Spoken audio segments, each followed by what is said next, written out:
నమస్కారం. అప్టేక్ జాబ్స్కి స్వాగతం. నేను మీ Vivek. Uptake jobs APPSC TSPSC group 2కి సంబంధించి ఒక ఎక్స్క్లూజివ్ ఆఫర్ తీసుకొచ్చింది. విచ్ ఈస్ 9,000 రూపాయల కోర్స్ ఇప్పుడు మీకు 2,000 రూపాయలకే లభిస్తుంది. మీరు చూడడానికి వీడియోలు, చదువుకోవడానికి పీపీటీ మెటీరియల్, అలానే మిమ్మల్ని మీరు టెస్ట్ చేసుకోవడానికి క్వశ్చన్స్, బేసికలీ టెస్ట్ సిరీస్, అలానే వాటికి సంబంధించిన ఎక్స్ప్లెనేటరీ వీడియో, ఇవన్నీ కూడా మీకు 2,000 రూపాయలకే లభిస్తాయి. And remember, this is an exclusive offer for group 2 aspirants అనమాట. Either TSPSC or APPSC. మీరు ఏ రాష్ట్రంలో ఉన్న వాళ్ళన్న సంగతి మాకు తెలియదు, కానీ మీరు గ్రూప్ 2కి ప్రిపేర్ అవుతున్నట్టయితే ఈ ఆఫర్ మీకు వర్తిస్తుంది. ఒకవేళ వీటికి సంబంధించి మీకు ఏదైనా డౌట్స్ ఉంటే 9133449696 9133449696 ఈ నెంబర్కి కాల్ చేయండి. మీకు అన్ని విధాలుగా కూడా ఏవైతే డౌట్స్ ఉన్నాయో వాటన్నిటిని క్లారిఫై చేయడం జరుగుతుంది. ఒకసారి మీ డౌట్స్ అని నివృత్తి అయిపోయిన తర్వాత, నివృత్తి అంటే కంగారు పడాల్సింది, ఇట్స్ క్లారిటీ అన్నమాట, క్లారిఫికేషన్. సో నివృత్తి అయిపోయిన తర్వాత ద కాల్ ఈజ్ యువర్స్. నేను మళ్ళీ చెప్తున్నాను, ఏదైతే అప్డేటెడ్ సిలబస్ ఉందో టీఎస్పీఎస్సీ అవ్వచ్చు, ఏపీపీఎస్సీ అవ్వచ్చు, వాళ్ళ యొక్క నోటిఫికేషన్స్లో వాళ్ళు ఏవైతే సిలబస్ని మెన్షన్ చేశారో దాని ఆధారంగానే వీడియోలు రూపొందించడం జరిగిందనమాట. సో ఈ అంది వచ్చిన అవకాశాన్ని వదులుకోకండి. 9,000 రూపాయల కోర్స్ మీకు 2,000 రూపాయలకే లభిస్తుంది. So it can bring miracles in your life. So wishing everyone all the very best. మీరు కేవలం గ్రూప్ 2 కాదు, ఏ ఎగ్జామ్ రాస్తున్నా సరే, we really wish all the very best. మీరు అవ్వాలి, కావాలి, రావాలి, జరగాలి అని ఏదైతే అనుకుంటున్నారో అది తొందరగా అవ్వాలి అని మేము మనస్ఫూర్తిగా కోరుకుంటున్నాం. Well, coming to today's current affair episode, ఇవాళ మనం డిస్కస్ చేయబోయే టాపిక్ ఏంటి అని అంటే United nations multi dimensional poverty index.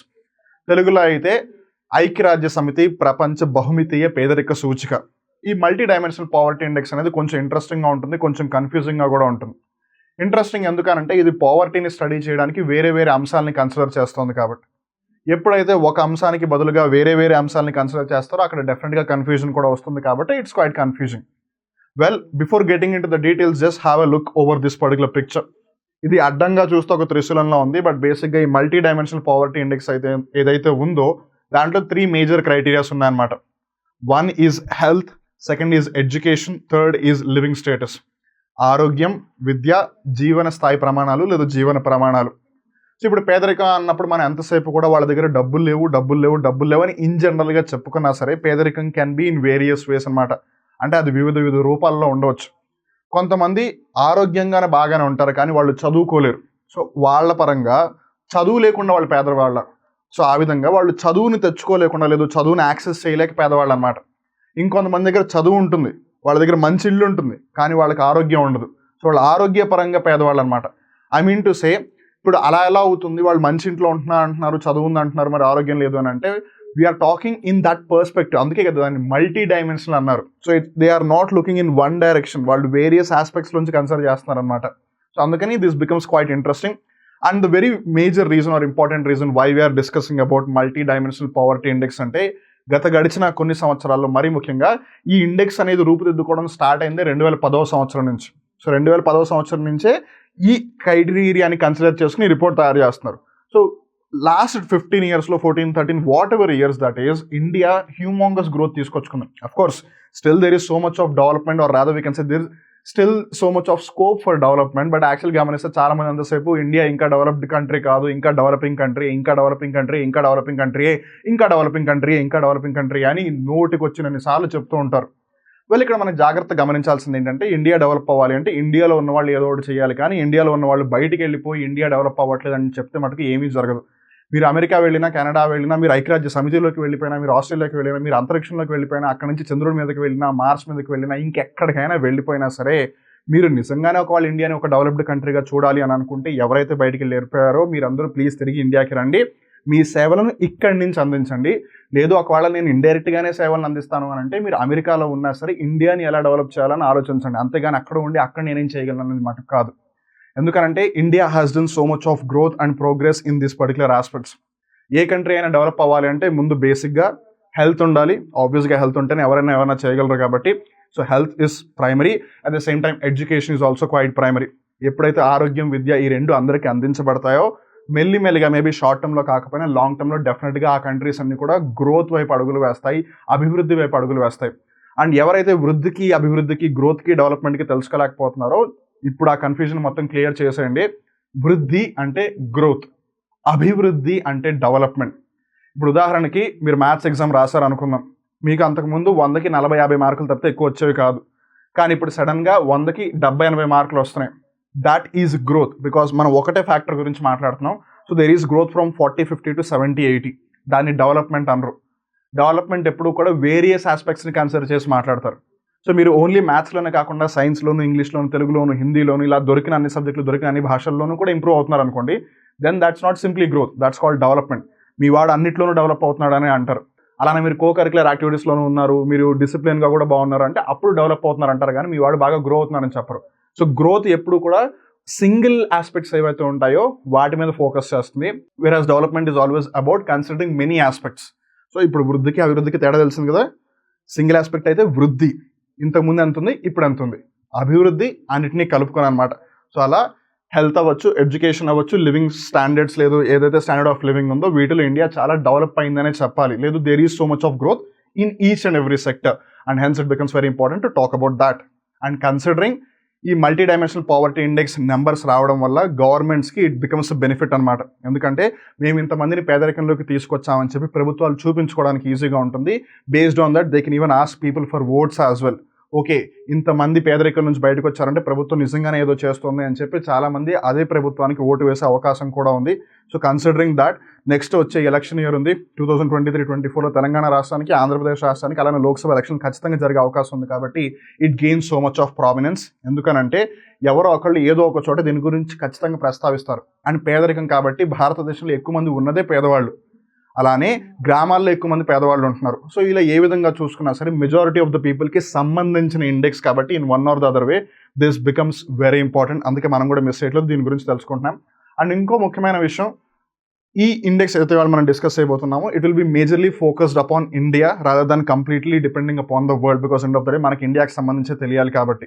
Some 415 million Indians escaped poverty between 2005-06 and 2019-21 according to the latest multi-dimensional poverty index, which is also in short called as MPI, highlighting the remarkable achievement by India with incidence falling from 55.1% to 16.4%. That's a great achievement అని చెప్పాలి. ఎవరైతే India develop అవ్వట్లేదు అందుకే నేను India వదిలేసి వెళ్ళిపోతున్నాను, ఇక్కడ ఏమీ లేదు, ఇక్కడ లేదు ఎవరైతే అంటున్నారో వాళ్ళందరికీ ఈ నెంబర్ చూపించండి. Of course I do know still some people might say ఇంకా 16.4% ఉంది కదా అని. Look from where we have come.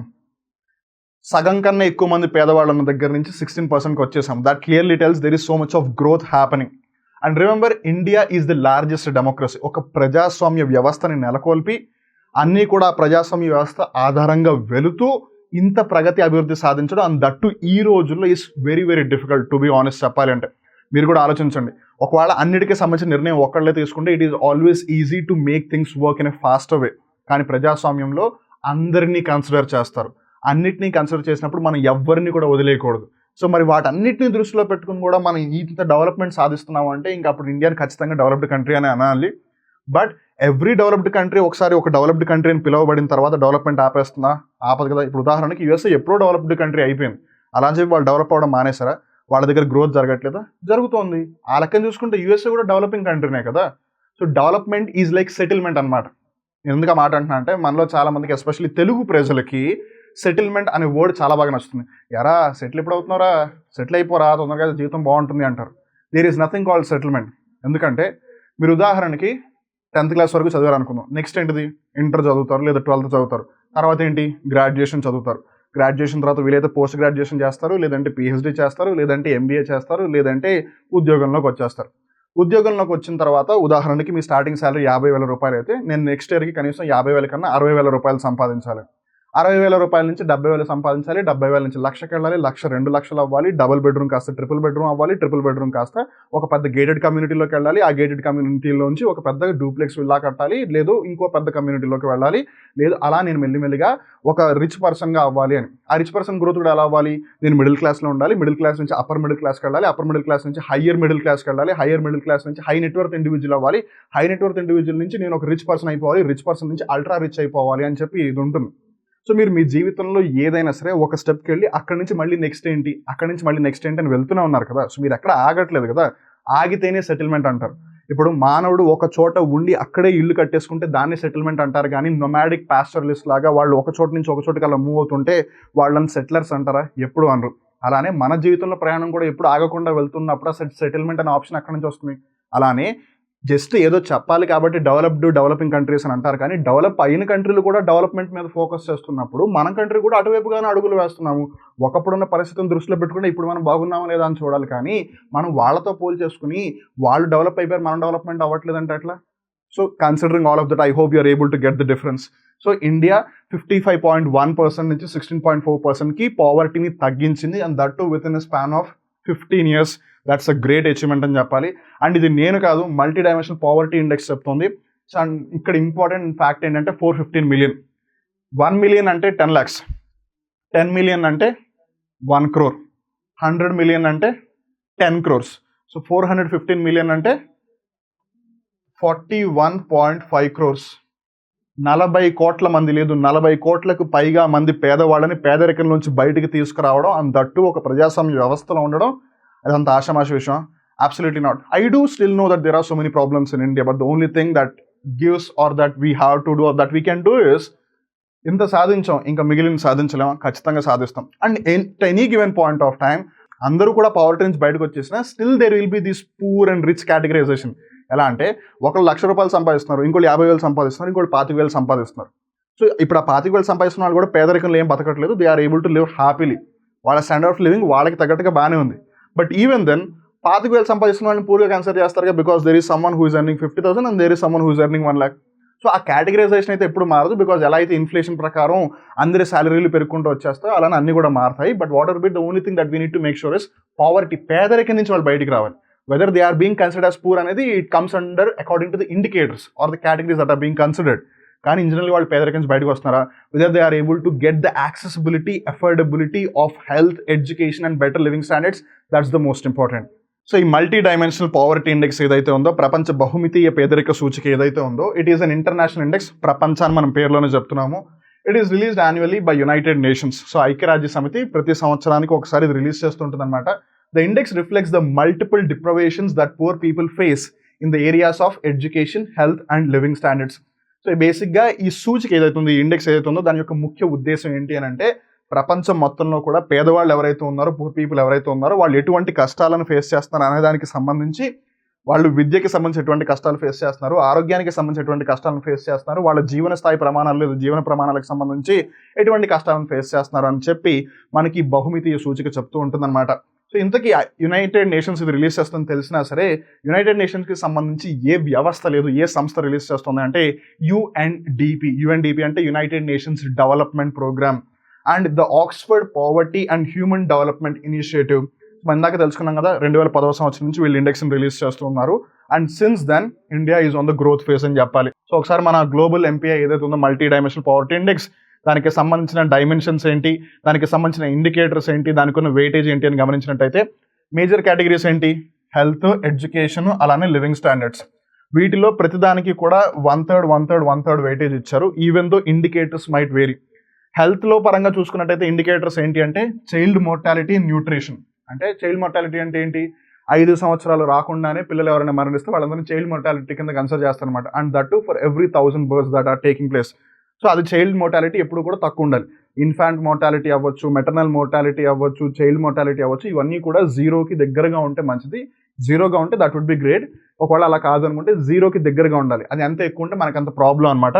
అలానే న్యూట్రిషన్, ఆబ్వియస్లీ పిల్లలు ఉంటే సరిపోదు కదా, వాళ్ళకు కూడా పోషకాహారం లభించాలి, వాళ్ళ బాడీలో కూడా న్యూట్రియంట్స్ అనేవి ఉండాలి. అప్పుడే వాళ్ళు స్టంటెడ్ గ్రోత్ని ఫేస్ చేయకుండా ఉంటారు. స్టంటెడ్ గ్రోత్ అంటే గ్రోత్ జరుగుతుంది కానీ అంతగా జరగదు. ఉదాహరణకి ఒకవేళ 10th class చదివే పిల్లాడు కనీసం ఒక 5'5" లేదా 5'6" హైట్ ఉండాలి వాళ్ళ ఏజ్కి తగ్గట్టుగా అంటే, కానీ వాళ్ళు అంత ఉండరు అనమాట.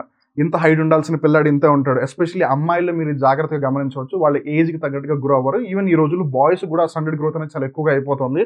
సో న్యూట్రిషన్ అనేది కూడా చాలా ఇంపార్టెంట్. సో ఈ రెండింటికి ఈక్వల్గా వెయిటేజ్ ఇస్తూ 1/6 ఈ రెండింటికి కలిపి 1/3 హెల్త్కి ఇస్తున్నారు. ఎడ్యుకేషన్ దగ్గర గమనిస్తే years of schooling, school attendance, అంటే ఎన్ని సంవత్సరాల పాటు వాళ్ళు స్కూల్కి వెళ్తున్నారని.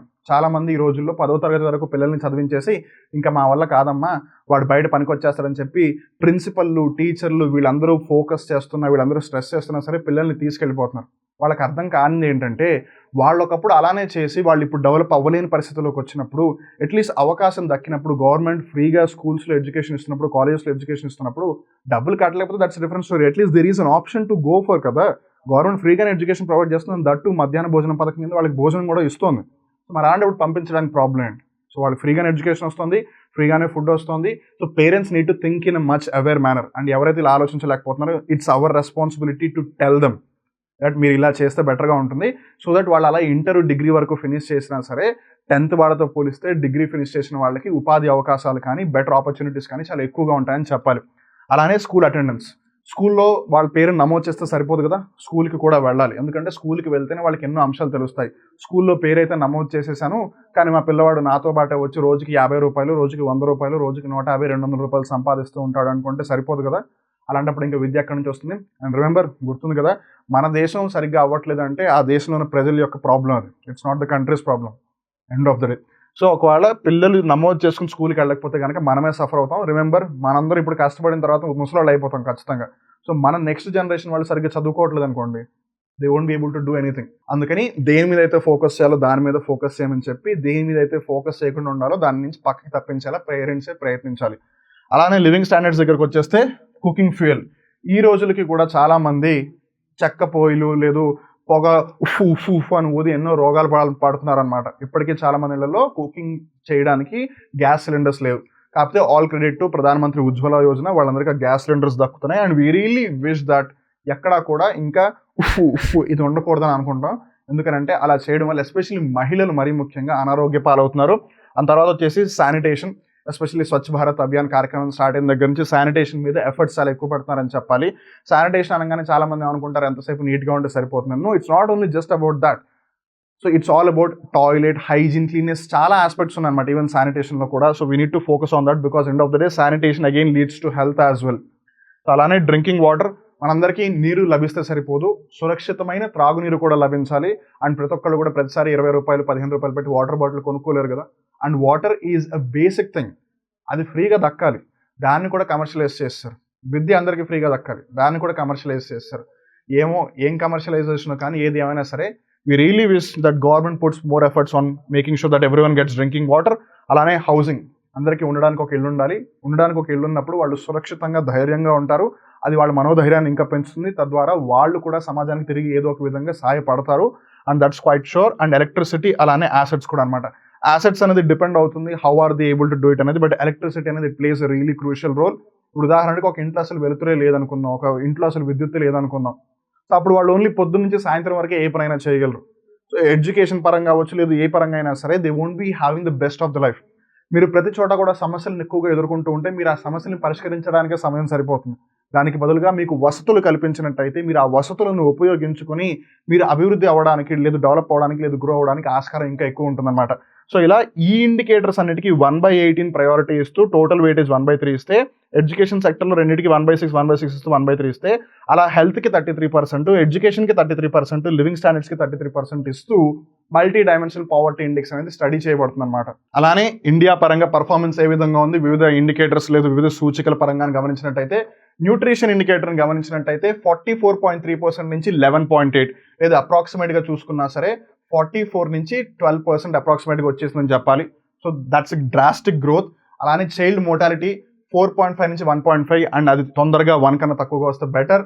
Cooking fuel 52.9 to 13.9, even nutrition కన్నా ఎక్కువగా గ్రోత్ ఉంది కుకింగ్ ఫ్యూయల్లో. It's all because of various schemes, especially like Pradhanmantri Ujjwala Yojana.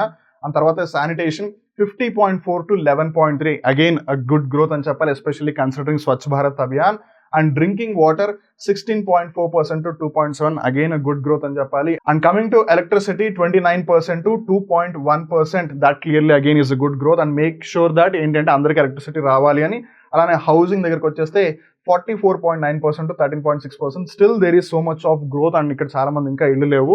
ప్రధానమంత్రి ఆవాస్ యోజన వచ్చి ఇలా ఏవైతే స్కీమ్స్ ఉన్నాయో ఆ విధంగా అందరికీ కూడా ఇల్లు దక్కాలని కోరుకుందాం. So this is the growth story of India. Well, definitely as said, there is still scope for development. No one is saying no to that.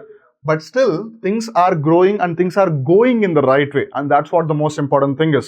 ఉదాహరణకి మీరు 100 కిలోమీటర్లు నడవాలి అని అనుకున్నారు, 5 కిలోమీటర్లు 10 కిలోమీటర్లు నడిచారు, మీరు జస్ట్ బ్రేక్ తీసుకుంటున్నారు. మీరు డిసైడ్ చేసేస్తారా ఇంకా వాడు నడవడం అని చెప్పి? యూ నెవర్ నో, మేబీ ఒక గంట సేపు నడవకపోవచ్చు, బట్ తర్వాత లేచి కంటిన్యూస్గా మిగిలిన 85 కిలోమీటర్లు నడిచేస్తే అప్పుడేంటి పరిస్థితి? So until and unless someone reaches the goal, you never say it. So everything that you do towards the goal is also development and progress. I hope you're getting the point. ఇప్పుడు మీరు 20 ఏళ్ల తర్వాత engineer doctor అవుతారని తేలుతుంటుంది. అలాంటప్పుడు మీరు first క్లాస్లో, second క్లాస్లో, third క్లాస్లో, ఫోర్త్ క్లాస్లో ఎలా చదువుతున్నారని కూడా కన్సిడర్ చేస్తూ ఉంటారు కదా. మరి అది గ్రోతే కదా. మా వాడు 5th క్లాస్లో బాగా చదివాడు అని చెప్పి 6th క్లాస్లో మంచి స్కూల్లో వేస్తారు. పేరెంట్స్కి రిస్క్ అయినా సరే. 6th క్లాస్లో బాగా చదివాడు అని టీచర్ ఏదో చెప్తే వాళ్ళని ఐఐటి నీట్ కోచింగ్లో తోసేస్తారు, ఈవెన్ దో వాడికి ఇష్టం లేకపోయినా సరే. 7th క్లాస్లో వేసేసిన తర్వాత ఏమంటే మీ వాడు మొన్నటి వరకు 100కి 100 మార్కులు తెచ్చుకున్నవాడు ఇప్పుడు 100కి 200 మార్కులు తీసుకొస్తున్నాడు అంటే వాడికి అన్ని ఫెసిలిటీస్ ఇచ్చేసి వాడిని ఒక డబ్బాలో పెట్టేస్తారు కదా. వీడు ఇంకా డబ్బాలో పెట్టేస్తే ఇంకా బాగా డెవలప్ అయిపోతాడని. మరి చిన్నప్పటి నుంచి అది చేస్తున్నప్పుడు ఈ లెక్కన వీటిని కూడా డెవలప్మెంట్ కింద కన్సిడర్ చేయాలి కదా. So that's the growth story of India. Well, as said, it all comes to the very same point that we are on the right path and we need to keep moving ahead. That's the only goal. ఎప్పుడైనా సరే ముందుకి వెళ్ళలేకపోయిన పరిస్థితులు ఉన్నట్టయితే at least ఆ ప్లేస్లో stand అవ్వడం కూడా చాలా ఇంపార్టెంట్. ఎందుకంటే అక్కడ దాకా వచ్చిన దూరం చాలా ఇంపార్టెంట్. మీరు మళ్ళీ వెనక్కి వెళ్తూ ఉన్నారనుకోండి, that's of no use. So ఏది ఏమైనా సరే భారతదేశం కరెక్ట్ డైరెక్షన్లో వెళ్ళాలి, రైట్ డైరెక్షన్లో వెళ్ళాలి అని కోరుకుందాం. అండ్ దానికి సంబంధించి మనందరం కూడా మన సాయశక్తిలా ప్రయత్నిద్దాం. అండ్ రిమెంబర్, మీ దగ్గర ఎవరైనా ఒకవేళ ఏదైనా ఫెసిలిటీస్ లేక సఫర్ అవుతున్నట్టయితే do at least whatever that you can. It even applies to me as well. So that's multi dimensional poverty index for you, బహుమితీయ పేదరిక సూచిక. I hope you clearly got an idea and you are aware of the things right now. So మళ్ళీ ఇంకో రోజు కొత్త current affair ఎపిసోడ్లో కలుద్దాం. అప్పటివరకు చూస్తూ ఉండండి అప్టేక్ జాబ్స్. మిమ్మల్ని మీరు అప్డేట్ చేసుకుంటూ ఉండండి. గుర్తుంది కదా, టీఎస్పీఎస్సీ, ఏపీపీఎస్సీ గ్రూప్ ఏదైతే ఉందో, now it's not 9,000, it's only 2,000 and no more compromises over there. మీకు వీడియోస్ ఉంటాయి, చదువుకోవడానికి పీపీటీ మెటీరియల్ ఉంటుంది, టెస్ట్లు కూడా ఉంటాయి, ఆ టెస్ట్లకి సంబంధించిన ఎక్స్ప్లెనేషన్ కూడా ఉంటుంది. ఒకవేళ డౌట్ వస్తే ఎక్కడికి కాల్ చేయాలో తెలుసు కదా, నా ఫోన్ నెంబర్ కాదు, 9133449696. అప్పటి వరకు నేను మీ వివేక్. నమస్కారం.